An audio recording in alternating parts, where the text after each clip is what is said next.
భారత నాస్తిక సమాజం వ్యవస్థాపకులు ఒకరైన అంతర్జాతీయ మానవ హక్కుల నేత డాక్టర్ జయగోపాల్ గారు 7/2/2024 బుధవారం సాయంత్రం 5 గంటలకు తుదిశ్వాస విడిచారు.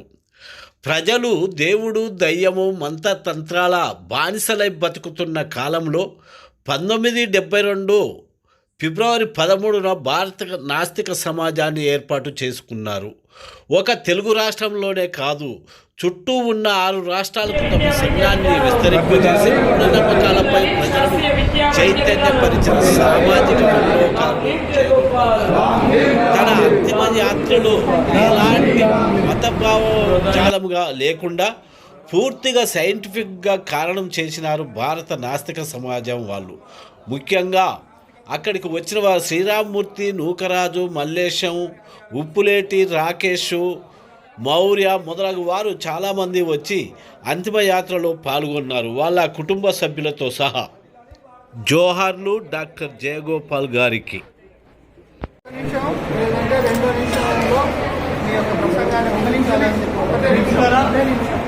72 ఫిబ్రవరి 13న భారత సమాజ ఆవిర్భావం నుంచి వ్యవస్థాపక సభ్యుల్లో ఆయనతో పాటు నేను ఉన్నాను. కొంతమంది సభ్యులు వేరుగా వెళ్ళిపోయారు, కొంతమంది మరణించారు. ఏదైనప్పటికీ ఆయన ఆశయాలు కొనసాగిస్తూ ఇప్పటివరకు భారత సమాజాన్ని తీసుకెళ్తాం. భౌతికంగా అతను మనకు దూరమైన అతని ఆలోచనలు, భావాలు, అతని యొక్క ఆశయాలు ఇవన్నీ కొనసాగించాలని మీకు అందరికీ విజ్ఞప్తి చేస్తున్నాను. ఆయనతో నడిపిన ప్రస్థానం మనకి జ్ఞాపకాలు ఉంటున్నాయి. ఆ జ్ఞాపకాలను మరింతగా పట్లపరుచుకుని చైతన్యవంతులై ఆయన ఆశయాలతో ఉద్యమాన్ని ముందుకు తీసుకెళ్లాలని మిమ్మల్ని అందరినీ వినమ్రంగా కోరుతున్నాను. ఎన్ని ఫైనాన్షియల్గా కానీ కుటుంబంలో కానీ ఎటువంటి ఒడిదుడుకులు వచ్చినప్పటికీ భారత నాస్తిక సమాజాన్ని అనే సంఘాన్ని నడిపిస్తూ ఆ సంఘ సిద్ధాంతానికి ఎటువంటి రాజీ పడకుండా నిజాయితీగా ఎక్కడా కూడా కాంప్రమైజ్ అవ్వకుండా ఆయనకున్న సిద్ధాంతాన్ని ఎక్కడా కూడా డీవియేట్ చేయకుండా మనల్ని ఇంత పైకి కార్యకర్తలు కానీ ఇప్పుడున్న నాయకుల్ని కానీ తీర్చిదిద్దినందుకు భారత నాస్తిక సమాజం ఫౌండర్ అయినటువంటి జయగోపాల్ గారికి చివరిసారిగా ఈ వీడ్కోలు ఇవ్వడం అనేది చాలా బాధాకరంగా ఉంది. కావున ఇక మీదట ఆయన ఆశయాల్ని, ఆయన యొక్క ఉద్దేశాల్ని మన భారత నాస్తిక సమాజం తరఫున ముందుకు పోయి ఆయన యొక్క సిద్ధాంతాన్ని ప్రజలకు ఉపయోగపడేలాగా చేయవలసిన బాధ్యత అంతా మన మీద ఈ రోజు నుంచి ఉందని నేను భావిస్తున్నాను. అక్కడికి వెళ్ళిపోతుంది ఇలా ఇచ్చింది ఏదంటే జీడిపిఎల్ ఇచ్చిపోయారు. అది ఓకే, మీ పేరు అది చెప్తారు, పేరు చెప్పి బ్రీఫ్గా చెప్పండి అంతే, 2 నిమిషాలు. మిత్రులారా, ఈరోజు భారత నాస్తిక సమాజం నుంచి ప్రపంచవ్యాప్తంగా మతం పేరు మీద జరుగుతున్న మహిళలపై జరుగుతున్న అత్యాచారాలకు వ్యతిరేకంగా ఈరోజు భారత నాస్తిక సమాజం ప్రజల దృష్టికి తీసుకొస్తుంది. ఏ మతం కానీ ఈరోజు స్త్రీలని అణిచివేస్తున్నది.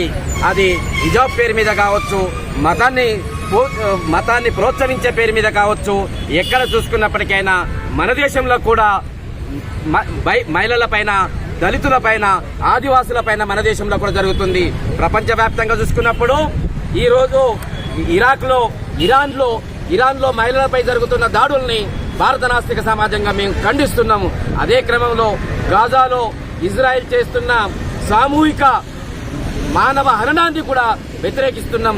యుద్ధం పేరు మీద అమెరికా అండ చూసుకొని ఇజ్రాయెల్ ఏదైతే అక్కడ ఉన్న ప్రజల్ని, పిల్లల్ని, మహిళల్ని, వృద్ధులని చూడకుండా వాళ్ళపైన అనేక రకాలైన బాంబులేసి ప్రయోగాలు చేసి ఆ గాజాని మొత్తము శ్మశానంగా మారుస్తుంది. దాన్ని కూడా భారత నాస్తిక సమాజంగా వ్యతిరేకిస్తున్నాం, ఖండిస్తున్నాం. వెంటనే మన దేశం తరపు నుంచి శాంతి కోసం ప్రయత్నం చేయాలి. ఎక్కడ మహిళలపై జరిగిన దాడుల్ని కూడా మన దేశం కూడా ఖండించాలి. ఈ దేశంలో జరిగే దాడులపైన కూడా ఖండించాలి. ఏ మతోన్మాదాన్ని కూడా మేము అంగీకరించము, ప్రజలుగా అంగీకరించకూడదని చెప్తున్నాము. నేను భారత నాస్తిక సమాజం సెంట్రల్ కమిటీ మెంబర్, నా పేరు మొహమ్మద్ రషీద్. నేను ఈ విషయాన్ని తీవ్రంగా ఖండిస్తున్నాము. మా సంఘం కూడా తీవ్రంగా ఖండిస్తుంది. జై ఇన్సాన్. మనిషి వర్ధిల్లాలి. నా పేరు చార్వాక. ఈరోజు భారత నాస్తిక సమాజం ఆధ్వర్యంలో పాలస్తీనా పైన జరుగుతున్నటువంటి ఇజ్రాయెల్ చేస్తున్నటువంటి దాడిని వ్యతిరేకిస్తూ, అదేవిధంగా ఇరాన్లో జరుగుతున్నటువంటి మహిళల పైన అక్కడ ప్రభుత్వం తీసుకున్నటువంటి చట్టాలకు వ్యతిరేకంగా 1979 సంవత్సరం నుండి అక్కడ మహిళలు పోరాటం చేస్తూ ఉన్నారు. వారందరికీ మద్దతుగా ఒకే సంవత్సరంలో 500 మందిని ఉరితీసిర్రు ఇరాన్ ప్రభుత్వము. మరి అక్కడ ఒక మతమే రాజ్యం వెళ్తా ఉన్నది. అదేవిధంగా పాలస్తీనాలో గాజా పైన అసలు ఆ పట్టణాన్ని, ఆ దేశాన్నే లేకుండా చేస్తామని చెప్పేసి ఇజ్రాయెల్ ప్రభుత్వము పూనుకొన్నది. అక్కడ గాజాలో చేస్తున్నటువంటి పాలస్తీనా వారికి మద్దతుగా భారత నాస్తిక సమాజం అండగా నిలబడతా ఉన్నది. అంతేకాకుండా భారతదేశంలో ఈశాన్య రాష్ట్రంలో కూడా ఒక మతం పైన, ఒక జాతి పైన ఇంకొక జాతి, ఇంకో మతం దాడి చేస్తూ ఉన్నది. అంటే ఏ దేశంలో చూసినా సరే మతము ఇంకో మతం మీద దాడి చేస్తూ ఉన్నది. మనిషికి బతకడానికి మతం అవసరం లేదు అని చెప్పి మేము భారత నాస్తిక సమాజం తరఫున డిమాండ్ చేస్తూ మతం నుండి మానవత్వాన్ని కాపాడదామనే నినాదంతో ఈ కార్యక్రమాన్ని చేస్తున్నాం.